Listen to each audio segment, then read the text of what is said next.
Welcome to Fresh Waves. I'm your host, Bren Masson, and today is Halloween. Now, Fresh Waves usually brings you an upbeat, interesting show with tons of education, and today we're bringing you a show with tons of education, but it's got a little bit of a spooky edge to it because today is Halloween. Our guests are Laurie Benson and her friend Alison, and we're going to talk about the origins of Halloween, the history of Halloween, what Halloween really is. It's a fascinating show of spooky things that go eek in the night. Let's take a listen while Laurie tells us the true meaning of Halloween. It is a very sacred day. It is the New Year for the Celtic New Year, and the years were always, the festivals were always celebrated on the eve.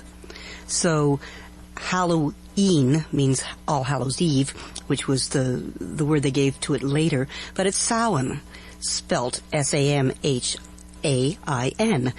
Good old Celtic spelling. I so read Samhain. on the internet that said it rhymes with cow in. Mm-hmm. Yeah. Samhain. Cow in. Okay. Cow in. But that's one of the things they would do is they would bring livestock in for the, and they'd also butcher the livestock. So there was a lot of blood involved, and they'd also enjoy the celebration of bringing in the butchery.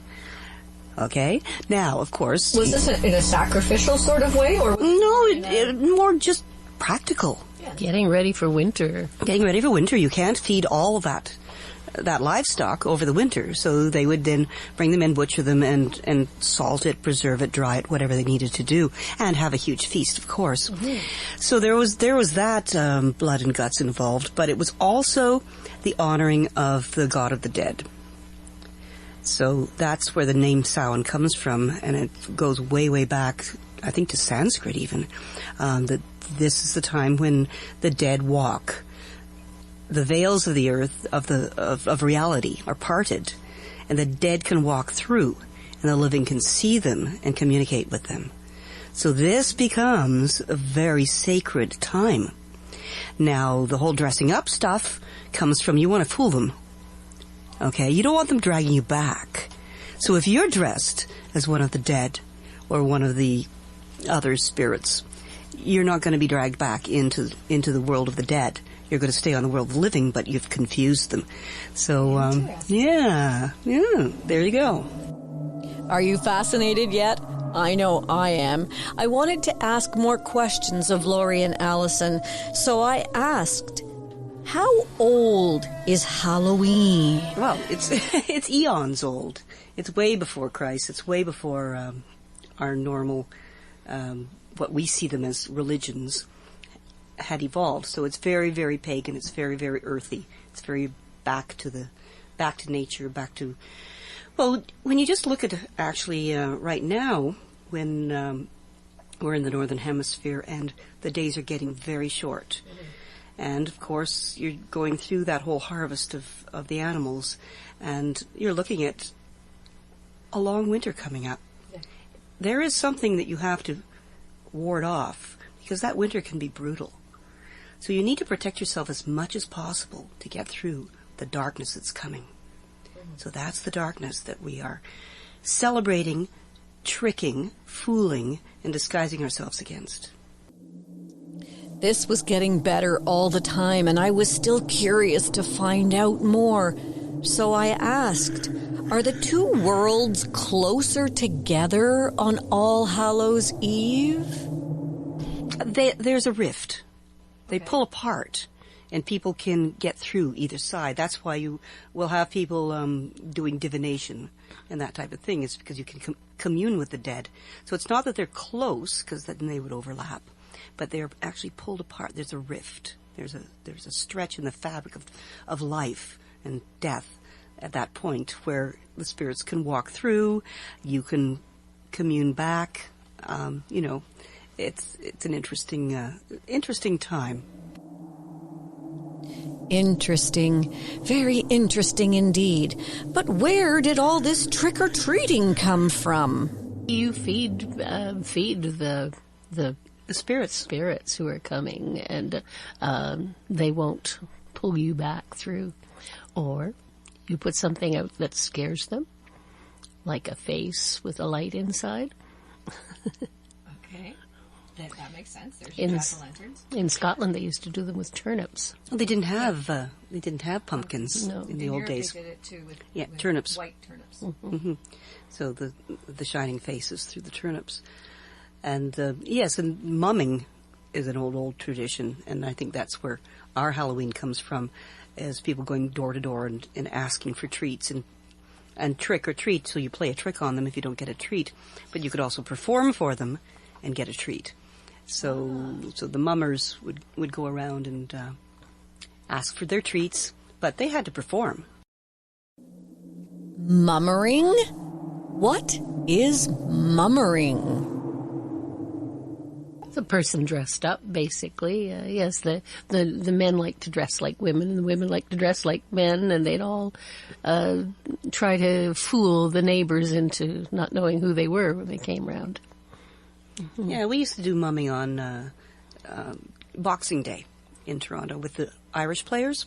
Okay. Yeah, so it's an ancient tradition. We burn cork, blacken our faces with the burnt end of the cork, which was traditional. And yeah, I was a boy, and and a lot of the men were women, and we go around. But you have to perform for your drink and your treat. And this is on New Year's you did this. This was the Boxing Day. Boxing Day. Yeah, Okay. yeah. Why? St. Stephen's Day. Had to do with the wren being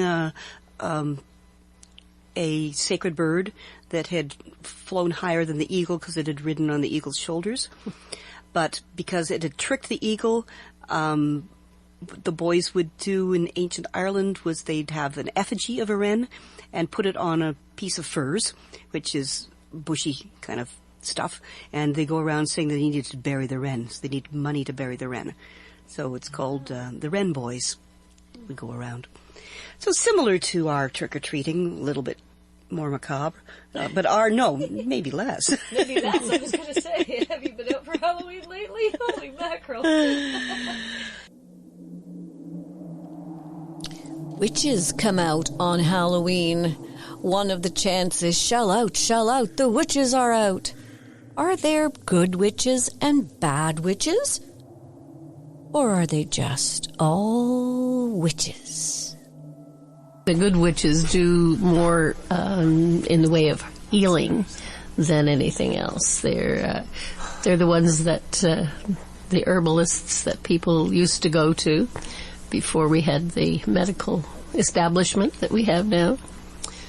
Mm-hmm. Yeah, the herbalists, the midwives, but yes, the good witches can weave spells of protection if somebody needs it, because you don't have to be a witch to cast evil at somebody.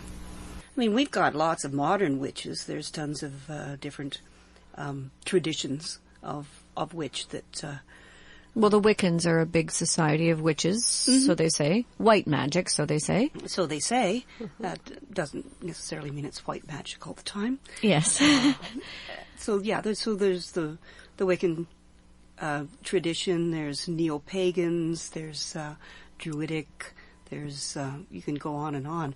All kinds of different traditions out there, and many will identify themselves as witches, men and women.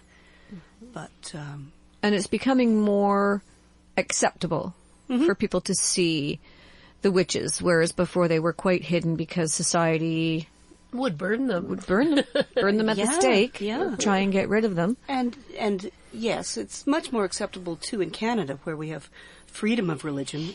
In the States, a lot of people have to keep their paganism or witchcraft or whatever hidden, especially if they're getting into child custody problems or something like that, because certain states are very, very anti anything that's not Southern Baptist, I guess. Yeah. You know, so up here, a lot of people are not afraid to wear their pentacles openly or any other type of witchcraft identification.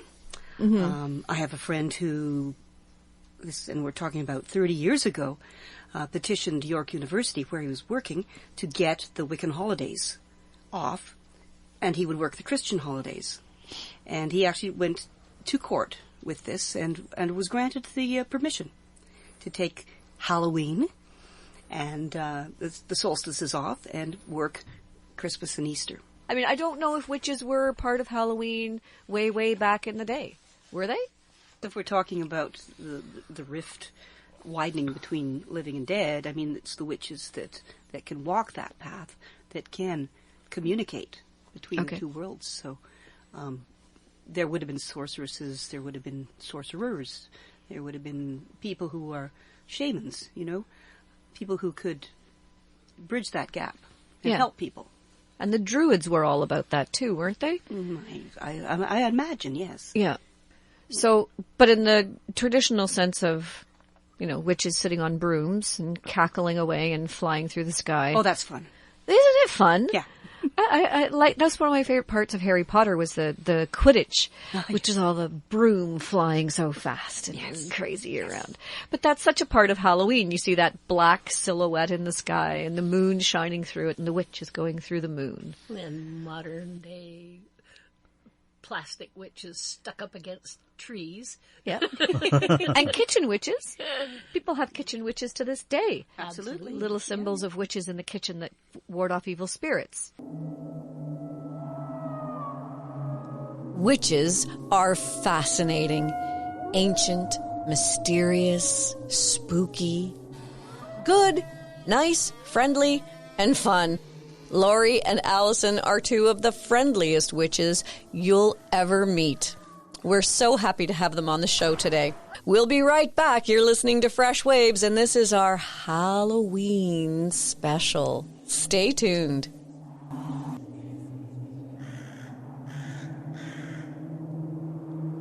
This is the Halloween special on Fresh Waves. I'm your host, Bren Masson. This is a great show, and we're happy to have you on board this morning. If you've missed a part of the show or you'd like to hear it again, you can always tune in on YouTube and hear us there. We're at Fresh Waves Radio on YouTube. Like us, subscribe to us. What a great way to start your day with some fresh waves. We're going to get back to the show now. Happy Halloween, everyone. We briefly touched on the fact that Halloween, All Hallows Eve, is in fact the Celtic New Year. Would it be the day, it's the eve of the Celtic New Year's? That's right. The day is always celebrated the night before. Okay. So that's the eve. Yes. And so, that would be the beginning of the new year, would be the next day. So you want to get rid of all your old Demons. Yeah, exactly. The night before, and then start the year afresh. And the new year. Now, New Year's in different cultures, it's not always January 1st. No. Often it's around the solstice, because that's when the days start getting lighter. But Jewish New Year's is, of course, in September. Well, it's September, October, depending, because it's a lunar calendar, so it's different every year. But I always feel that Samhain is a good time to celebrate, to look back on what your whole past year has been, and then you've got that kind of dark period of meditation, of solitude coming up, and then you can start again through that. So that looks like possibly why that is considered the New Year in the Celtic calendar. Mm-hmm. So is there what are the what happens then on the eve? Is it what North America has turned into Halloween? We have all the costumes and everything. What do the Celtic people do on this day? Well, if you're following traditional, it would be neo-pagan, obviously, because we don't know exactly what people did. You'd probably spend the night communing with your ancestors, perhaps doing some divination. We always leave a meal out for those departed. And you get your messages for the next year, basically. So you wouldn't be outside going to neighbors' houses? Nope, you might have a bonfire. because that would be traditional. It's a fire celebration. In the old days, the cattle would be driven between two bonfires, and I guess that was to purify them, to make sure that they were ready for, I guess the smoke would clear any beasties out of their fur, so you could have the hides and things would be cured. There would be, there's a certain amount of reveling too. I mean, if you're going to be staying up all night, you're not just going to be looking into your crystal ball, your scrying bowl or whatever you're doing. So they're scrying bowl. What's that? A scrying bowl would be a bowl of water. Sometimes you put some ink into it to make it dark. So instead of a crystal ball, you have a bowl that you can still see the images coming through into. So, looking for messages for the coming year. One of the things that people still do today is a girl can peel an apple. Mm-hmm. Have you heard this one? No. Okay. You peel an apple, and if you can get your peel all in one piece, throw it over your shoulder, and it will give you the letter of the man you're going to marry. Letter of the first name. How? By looking at the apple peel. The way it lands on the ground. The way it lands on the ground. Yeah. It will look like a letter of the alphabet. Yes. We used to do that. That's kind of neat. I never did marry any of those guys. So that sounds more like an old superstition. Yes. Yeah, but apples and, I was, bobbing for apples. Yes, that was part of always Halloween parties was bobbing for apples. You know what that really means? No. You're retrieving the souls from the cauldron of regeneration. Oh, isn't that neat? Yeah. That's why the apples also with the apple peels. So we're retrieving souls. And I guess that goes way back to the apple in Greek mythology with Helen and the golden apple and the whole reason for the Trojan War was... Why?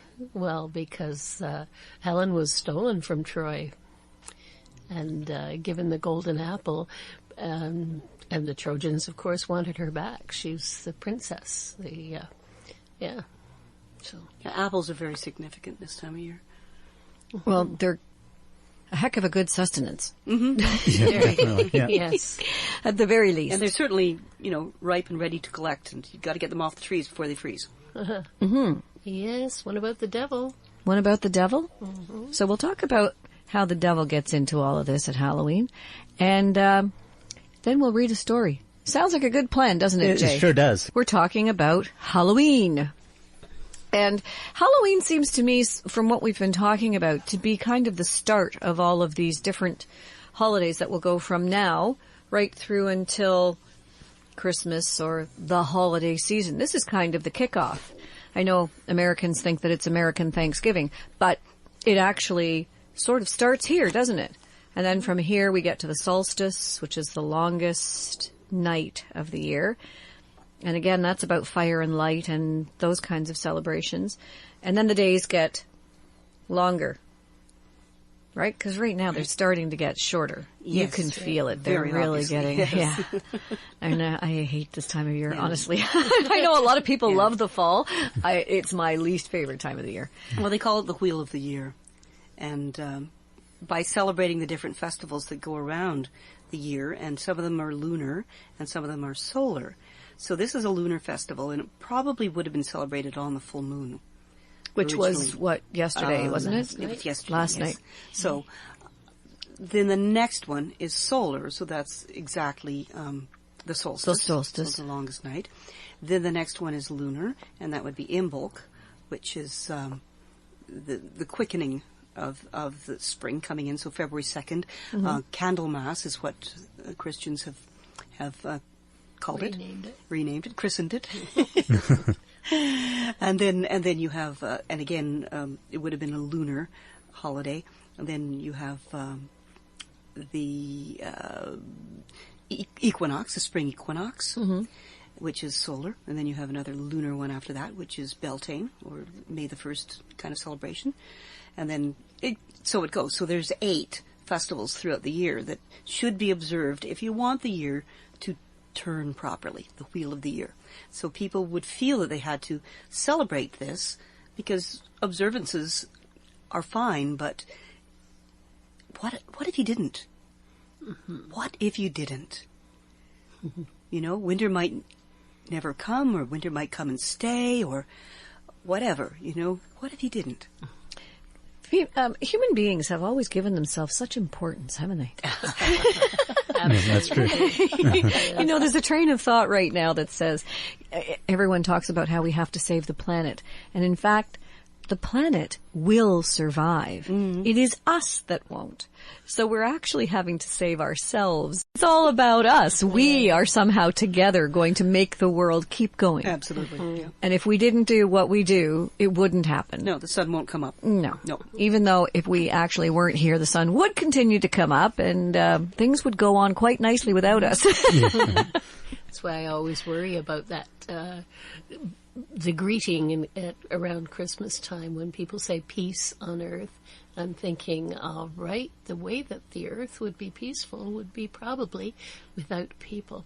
It's a little scary. It's a little scary, but it's probably quite true. Although, you know, there is something to be said for the violence involved in an alligator chomping up a wildebeest, but you know. Everybody has but he doesn't do whole villages. No, he doesn't. That's for sure. That's for sure. Okay, so your story that you're going to be reading to us deals with the devil. Absolutely. This is a story from the Brothers Grimm, who collected stories in Europe of the 1800s and wrote them all down. And many of these stories have their roots way, way back before that. This particular one is called The Grave Mound, deals with the devil, deals with threes, the number 3, and how important that is. Okay, well, the Brothers Grimm, they were not the nicest guys, were they? Or they were nice guys, but the stories, people always think that fairy tales are nice stories, but in fact, fairy tales can be kind of They've been nasty. very grim in the 1M sense of the word. No, the Grimm brothers were folklorists. Okay, so they just gathered the stories that were already there. Yes. And for some reason, over the years, the fairy tales have turned into like a lot of Mother Goose things where they're just sweet. Bowdlerized. What's Bowdler was an educator in England who thought that the original folk tales were way too nasty for the children to hear. So he sweetened them up. So, things like Little Red Riding Hood getting eaten up doesn't happen, or her grandmother getting eaten up doesn't happen, or it gets reversed some way that's magical. But in the original stories, no. So what was with people back in those early days when they would write stories that were so morbid and awful? It was a world of many dangers, and people weren't as civilized as they are now, I suppose, although it seems to me that dropping bombs on people is not terribly civilized. Anyway, the Grave Mound. The Grave Mound is the name of this story, and you've got this from a book that's, what is this book called? So we can. It's called The Complete Fairy Tales of the Brothers Grimm, and it's an all-new translation by Jack Zipes, although all new is not really correct anymore, because this was probably 1980. Okay, but that's okay if it's 1980. So these are the stories as the Brothers Grimm collected them. So these have not been niceified. That's exactly right. Okay. Yes. We're going to hear a nice story now. I love being read to. This is going to be fun. Take it away. One day, a rich farmer stood in his yard and looked over his fields and gardens. The corn sprouted vigorously, the fruit dangled abundantly from the fruit trees, the grain of the previous year still lay in such large piles in the loft that the rafters could barely support them. Then he went into the stable to look at the well-fed oxen, the fat cows, and the glistening horses.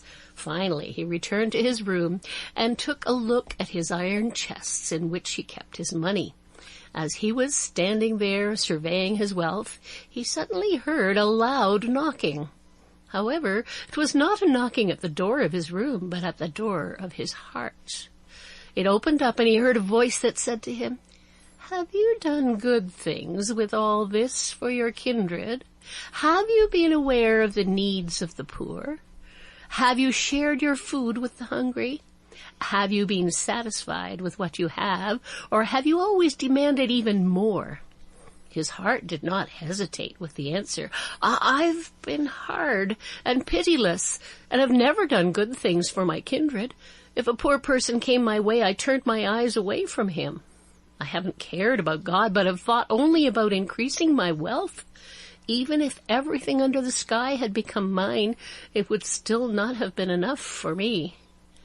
Upon hearing this answer, the rich man was greatly horrified. His knees began to tremble, and he had to sit down. Once again he heard a knocking, but this time it was a knocking on the door of his room. It was his neighbor, a poor man, who had numerous children and could no longer feed them. "I know," the poor man thought, "my neighbor is rich, but he is just as hard as he is rich. I don't believe he'll help me. But my children are screaming for food, so I'll have to take the risk." So he said to the rich man, "You don't readily give away things that belong to you, but I stand before you as one who can barely keep his head above water. My children are starving. Lend me 4 bushels of grain." The rich man looked at him for a long time. Then the first sunbeam of kindness began to melt part of the ice of his greediness. "I won't lend you 4 bushels, he responded. "Instead, I'll give you 8 as a gift. But there is one condition that you must fulfill." "What must I do?" asked the poor man. "When I'm dead, you're to watch over my grave for 3 nights. The peasant felt very uneasy when he heard the proposition. However, he would have consented to anything because of his terrible situation. So he agreed to do it, carried the grain home with him. It was as though the rich man had foreseen what was going to happen, for he suddenly dropped dead 3 days later. Nobody knew exactly how this had come to pass, but then no one cared. When he was buried, the poor man remembered his promise. He would have liked to have been released from it, but he thought, he treated you kindly and you were able to feed your children with his grain. And even if that hadn't happened, you gave your promise and you must keep it. At nightfall, he went into the churchyard and sat on top of the grave mound. Everything was quiet. Only the moon was shining over the grave mounds, and at times an owl flew overhead and screeched his doleful sounds. When the sun rose, the poor man went home unharmed, and the second night passed just as peacefully as the first. On the third night, he felt especially afraid. It seemed to him that something was going to happen. When he arrived at the churchyard, he noticed a man at the wall whom he'd never seen before. He was no longer young. He had scars on his face, and his eyes darted around sharply and fervidly. He was wrapped completely in an old coat, and only his large riding boots were visible. "What are you looking for here?" the peasant asked him. "Aren't you afraid of being out in the lonely churchyard?" "I'm not looking for anything," he answered, "and I'm afraid of nothing. I'm like the young man who set out to learn how to fear, who tried in vain, and still won a king's daughter as a wife and great wealth along with her. However, I've always remained poor. I'm nothing but a discharged soldier, and I want to spend the night here because I don't have any other shelter." "Well, if you're fearless," the peasant said, "then stay with me and help me guard the grave mound." "Oh, keeping guard is a soldier's business," he replied. "Whatever we encounter here, good or evil, let that be our common lot." The peasant agreed, and they sat down together on the grave. Everything remained quiet until midnight. Then suddenly a shrill whistling could be heard in the air, and the 2 watchmen became aware of the presence of the evil one, who then stood in full life before them. "Begone, you scoundrels," he bellowed at them. "That man lying in the grave is mine. I've come to fetch him, and if you don't turn and leave, I'll twist and wring your necks." "Oh, sir with the red feather," the soldier said, "you're not my captain. I don't need to obey you, and I've yet to learn how to fear. So move on, for we're going to remain sitting here." The devil thought, Gold is the best way to trap these two meddlers, so he used a sweeter tone and asked very confidentially whether they would not like to have a bag of gold that they could take with them. Well, that's worth considering, the soldier answered, but just one bag of gold is not much use to us. If you'll give us as much gold as will go into one of my boots, we'll clear out and retreat. I don't have enough gold with me, the devil said, but I'll get it. There's a good friend of mine who's a money changer in the neighboring city. He'll gladly advance me the gold. After the devil had disappeared, the soldier took off his left boot and said, "Just wait, we'll soon be leading him around by the nose. Give me your knife, my friend." And then he cut off the sole of the boot and put the boot next to the mound in the high grass on the edge of a grave that was half covered with weeds. "That's just right," he said. "Now let the chimney sweep return." The two men sat down and waited. It was not long before the devil came, carrying a small sack of gold in his hand. "Just pour it in there," said the soldier, and raised the boot a little in the air. "But that won't be enough." The black one emptied the sack. The gold fell through, and the boot remained empty. "Stupid devil," exclaimed the soldier. "That won't do. Didn't I tell you right off? Now turn round and fetch some more." The devil shook his head and left, came back after an hour with a much larger sack under his arm. "Just fill it up," the soldier cried out, "but I doubt the boot will become full." Well, the gold jingled as it dropped into the boot, but the boot remained empty. The devil peered into the boot himself with his glaring eyes and convinced himself of the truth. "The calves of your legs must be ridiculously large," he cried out, and made a wry face. "Do you think," replied the soldier, "that I have a cloven foot like yours? Since when have you been so stingy? See to it that you get more gold, otherwise you can forget about our deal." The demon toddled off once again. This time he stayed away longer than before. When he finally appeared, he was panting, due to the weight of the pack he was carrying on his shoulders. He poured the gold into the boot, which remained just as empty as before. Then he became furious and wanted to tear the boot from the soldier's hand, but just at that moment the first ray of the rising sun burst from the sky, and the evil spirit ran away shrieking loudly. The poor soul had been saved. The peasant wanted to divide the gold, but the soldier said, "Give my share to poor people. I'll move in with you in your hut, and together we'll live quietly and peacefully with what's left over of the gold, as long as God permits." Wow. That's a great story. Very good story, yeah. I love that. Yeah. Never heard that one before. No. It's what a clever soldier. Yeah. Very clever. Guy. Yes. Yeah. Very, very clever, outwitting that devil. 3 times the devil had to go, and 3 nights the guard had to be held on the grave. So, Well, numerology has always played a big part in mythology and stories. And so what is the 3 representing? yeah, all sorts of things. Laurie, you were reading about that on our way over here, about the 3s. Yeah, the 3s, the sacred triangle, equilateral triangle represents the female power. Mm-hmm. So just visualize, you radio people, an upside down triangle. So the point is facing down. The point is facing down. So that's 3 sides, 3 points. Female power back to the ancient goddess and how important she was to everybody. Mm-hmm. And the 3 has always been a sacred number. Even in Christianity, it is the Father, the Son, and the Holy Ghost. Absolutely. It's always 3. Yes, they co-opted that 3 as well. But you know, all the famous little stories that people know, the 3 little pigs and the 3 billy goats gruff, and The 3 musketeers. 3. Yes, Yeah, it's always 3. Isn't that funny? Because socially 3 is an awkward number. When the kids have friends and it's a group of 3, someone's always left out. Oh. And the triangle switches all the time. Yes, You know, too. which 2 are together, then one is not, and then the other 2, and one is not. who's on the Yeah. outs? You've got the That's maiden true. mother crone. Yes, You've got the 3 phases of the moon. You've Yeah. got, yeah. so 3, a lot of 3s. But you're right, socially 3 is the third man out, the third wheel. Right, yeah. Again, 3s, Yeah. Yes. but not in such a great way. So that portrays the devil as kind of somebody who can be tricked rather easily. Yes, I suppose so. Although people always liked, as you said earlier, to think that they were in charge and making the wheel of the earth go and so on. So people always think maybe they can Outsmart the devil. The devil, yes. Which is a good thing to think. I think it gives people a positive outlook, doesn't it? We got the bad guy.